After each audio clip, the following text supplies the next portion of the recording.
4. Penentuan sumber penghasilan. Dalam menentukan batas jumlah pajak atas penghasilan yang dibayarkan atau terutang di luar negeri yang boleh dikreditkan, perlu diperhatikan penentuan sumber penghasilan sebagai berikut. Yang pertama, penghasilan dari saham dan sekuritas lainnya.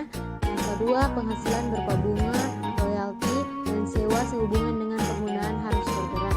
Yang ketiga, penghasilan berupa sewa sehubungan dengan penggunaan harta tak bergerak. Yang keempat, penghasilan berupa imbalan sehubungan dengan jasa, pekerjaan, dan kegiatan. Dan yang kelima, penghasilan berupa bentuk usaha tetap tersebut, menjalankan usaha atau melakukan kegiatan.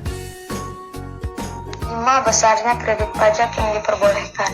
Ketentuan kredit pajak luar negeri. Berikut ini ketentuan jumlah kredit pajak luar negeri yang diperbolehkan.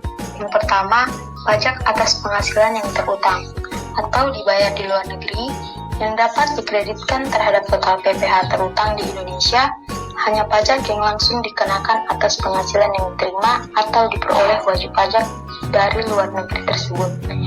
Yang kedua, besarnya kredit pajak yang diperbolehkan adalah setinggi-tingginya sama dengan jumlah pajak yang dibayar atau terutang di luar negeri, tetapi tidak boleh melebihi jumlah yang dihitung menurut perbandingan antara penghasilan dari luar negeri dan penghasilan kena pajak atau PKP, atau setinggi-tingginya sama dengan pajak yang terutang atas PKP jika PKP lebih kecil dari penghasilan luar negeri, atau menganut metode pengkreditan pajak terbatas atau ordinary credit method.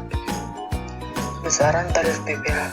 Besaran tarif PPh Badan untuk Tahun Pajak 2019 masih sama mengikuti aturan dalam Undang-Undang Nomor 36 Tahun 2008, dijabarkan poin-poin dalam undang-undang tersebut. Pasal 17 ayat 1 huruf B berbunyi, tarif pajak yang diterapkan atas penghasilan kena pajak bagi wajib pajak badan dalam negeri dan bentuk usaha tetap adalah sebesar 28%. Lalu pada ayat 2A berbunyi, tarif tersebut menjadi 25% yang mulai berlaku sejak tahun pajak 2010. Pengurangan atau pengembalian PPh luar negeri.